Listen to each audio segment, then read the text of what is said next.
One sunny morning, John woke up and found something amazing under his pillow. A golden ticket. It sparkled and glowed like a tiny sun. John rubbed his eyes. Was he dreaming? No, the ticket was real. He read the words on the ticket. Special train to Wonder Park. Leaves at 3 o'clock sharp. Don't be late. The train won't wait. Wow, John shouted. Wonder Park, Wonder Park. Wonder Park was the most magical place ever. It had flying swings that touched the clouds. It had talking animals that told funny jokes. It even had ice cream that never melted. John was 8 years old and he had dreamed about Wonder Park his whole life. He ran downstairs, waving the ticket. Mama, Mama, look, I'm going to Wonder Park. His mother smiled. That's wonderful, John. The train leaves at 3 o'clock. You should get ready now. John looked at the clock. It was only 9 in the morning. I have lots of time, John said. It's only morning. I'll get ready later. John, his mother said gently, you always say later. Please get ready now. But John was already running to his room. Later, Mama, I want to play with my toys first. His little sister Mia shook her head. Mia was only 6, but she was very smart. John, you should listen to Mama. Don't worry, Mia, laughed John. I have so much time. Tick-tock, tick-tock went the clock on the wall. John played with his toy cars. He built a big tower with blocks. He made his action figures fight a dragon. John, his mother called, it's almost lunchtime. Have you packed your bag? Not yet, Mama. I'll do it soon, John called back. Tick-tock, tick-tock went the clock. At lunch, John ate his sandwich very, very slowly. He made funny faces with his carrots. He pretended his spoon was an airplane. Zoom, zoom, he said, flying his spoon around. Mia looked at the clock. John, it's already 1 o'clock. You need to get ready. John waved his hand. I still have 2 whole hours, Mia. Stop worrying. After lunch, John turned on the television. Just one cartoon, he said to himself. Just one. But one cartoon became 2 cartoons. 2 cartoons became 3. Tick-tock, tick-tock went the clock. A small bird landed on the windowsill. It was bright blue and had shiny eyes. Chirp, chirp, the bird sang. Hurry, hurry, little boy. The train won't wait for toys. John laughed. Silly bird, I have plenty of time. The bird tilted its head. Chirp, chirp, time flies, soon you'll cry surprise. But John didn't listen. He kept watching cartoons. Mia came into the room. She looked worried. John, it's 2 o'clock now. The train leaves in 1 hour. Okay, John said. I'll get ready after this episode. It's almost done. But the episode wasn't almost done. It was only halfway. Tick-tock, tick-tock went the clock, louder now. Dong, dong, dong. The big grandfather clock struck 3 times. 3 o'clock. John jumped up from the couch. Oh no, the train. He looked around in panic. He wasn't dressed. His shoes weren't on. He hadn't packed anything. The train, John screamed. He grabbed the golden ticket from the table. He ran to his room and pulled on his shoes, but he didn't tie them. John, his mother called, your jacket. No time, Mama, John yelled. He ran out the door as fast as his legs could carry him. Down the street he ran, past the park, past the library. His untied shoelaces went flap, flap, flap on the ground. Please wait, John huffed and puffed. The train station was 3 blocks away. John could see it. He ran faster. 2 blocks away. He could hear something now, a sound in the distance. Choo-choo. The train. 1 block away. John's heart pounded. Thump, thump, thump, thump. But then, trip. John's untied shoelaces got tangled together. He fell down hard on the sidewalk. Ow! His knee hurt, his hands hurt. But he got up. He had to get up. He ran again, ignoring the pain. Finally, he reached the station. John burst through the doors. He ran to the platform. And there it was, the most beautiful train he had ever seen. It was golden and sparkly. It glowed like sunshine. The words Wonder Park Express were painted on the side. but the train was moving. It was pulling away from the platform. "Wait," John screamed. "Wait, wait for me. I have a ticket." He ran alongside the train, waving the golden ticket in the air. "Please, please stop." But the train didn't stop. It went faster and faster and faster. Whoosh! The golden train disappeared down the tracks. It got smaller and smaller until it looked like a shooting star. Then poof, it was gone. John stood on the empty platform, breathing hard. He was too late. John sat down on a wooden bench. His legs felt wobbly. His chest hurt from running, but his heart hurt even more. "I missed it," he whispered. "I missed the magical train." Tears rolled down his cheeks. "I had a ticket. I had a chance, and I missed it."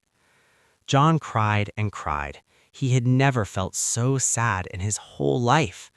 The platform was quiet now.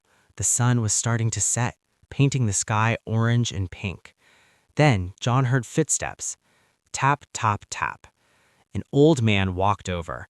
He was wearing a train conductor's uniform, a dark blue jacket with shiny gold buttons. He had a white beard and eyes that twinkled like stars. "Why are you crying, little one?" the conductor asked. His voice was gentle and kind. John looked up, wiping his eyes. I had a ticket to Wonder Park. The special golden train came at 3 o'clock, but I was playing and forgot the time. Now it's gone forever." He sobbed harder. "It's all my fault." The old conductor sat down beside John. He nodded slowly, as if he understood everything. "The special golden train comes only once. It doesn't wait, even for good children. Do you know why?" John shook his head, sniffling. The conductor pulled out a beautiful pocket watch from his jacket. It was silver and old. He opened it carefully.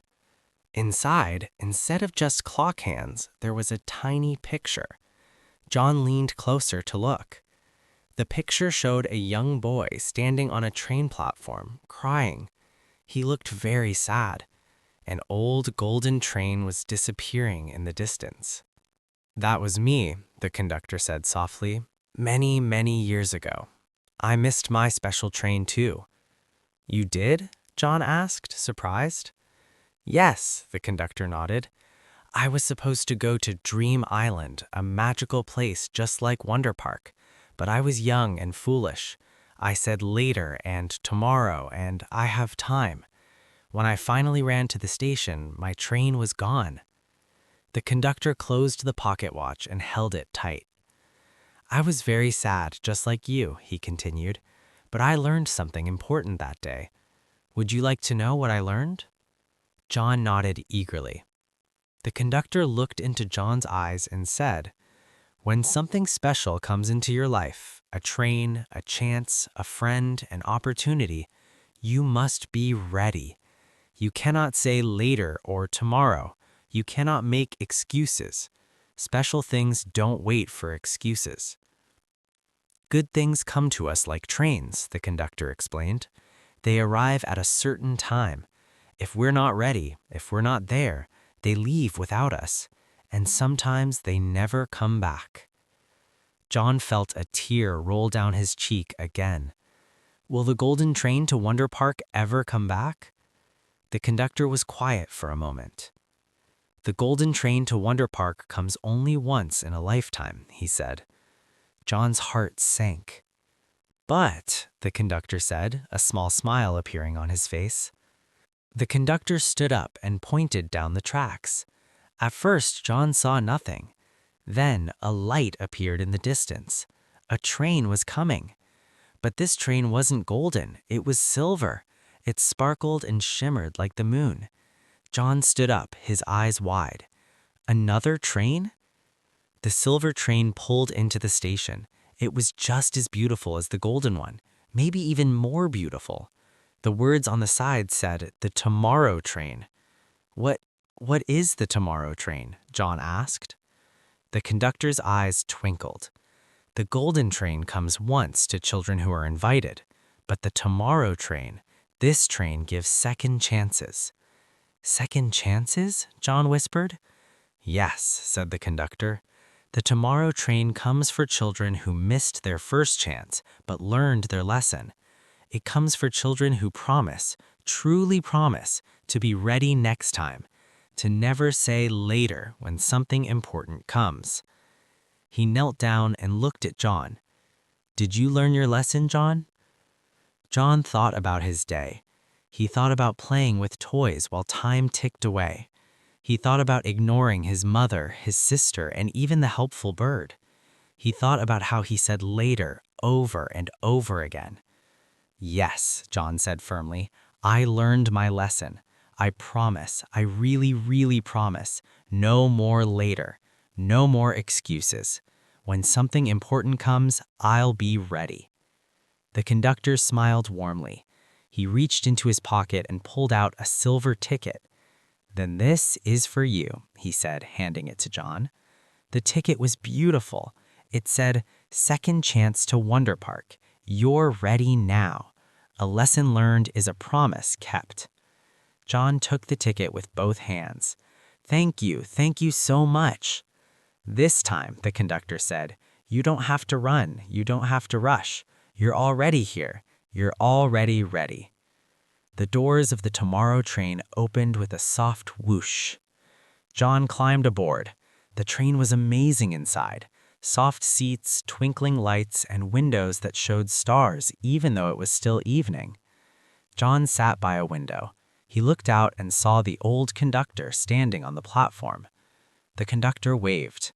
John waved back, smiling big. As the train started to move, something magical happened. The conductor began to glow softly. His image became lighter and lighter, like morning mist in the sunshine. And then, gently, he faded away completely. John understood. The conductor was never really there. He was like a guardian angel sent to help children who missed their train, sent to teach them the lesson he had learned long ago. Choo-choo! The tomorrow train picked up speed, racing towards Wonder Park. The magical ending. Wonder Park was more magical than John had ever imagined. The flying swings really did touch the clouds. John swung so high he could see the whole world below. The talking animals were hilarious. A parrot told jokes. A wise elephant gave riddles. A friendly monkey taught him a silly dance. The ice cream really never melted. John had 3 scoops, chocolate, strawberry, and vanilla, and they stayed perfect and cold even in the sunshine. But the most special thing John noticed were the other children at Wonder Park. A girl named Sophie said, "I almost missed my train because I kept saying I'm too tired, but I learned my lesson." A boy named Marcus said, "I said tomorrow, tomorrow until tomorrow was too late, but I got a second chance too." All the children at Wonder Park had one thing in common. They had all missed their golden train. They had all learned their lesson, and they had all been given a second chance on the tomorrow train. John played and laughed all day. He rode the talking elephants. He flew on the cloud swings. He ate magical ice cream. But he never forgot what the conductor taught him. Never, ever forgot. Back home. That evening when the sun set, John found himself back in his own bed. Was it a dream? He looked at his hands. There was the silver ticket. It was real. His mother peeked into his room. "Time for bed, John." The old John, the John from this morning, would have said, "Later, Mama, just 5 more minutes." But the new John said, "Okay, Mama, I'm coming right now." His mother looked surprised. Then she smiled the biggest smile. Little Mia peeked around the doorway. She grinned at John. She knew something had changed. Her brother was different now. Before going to sleep, John carefully hung the silver ticket on the wall above his bed. On the ticket, in addition to the original words, new words had appeared. Opportunities don't wait for excuses. When something special comes, be ready. John looked at the ticket every morning when he woke up, and from that day on, whenever his mother asked him to do something, he didn't say later. When his teacher gave homework, he didn't say tomorrow. When his friends invited him to play, he didn't say maybe.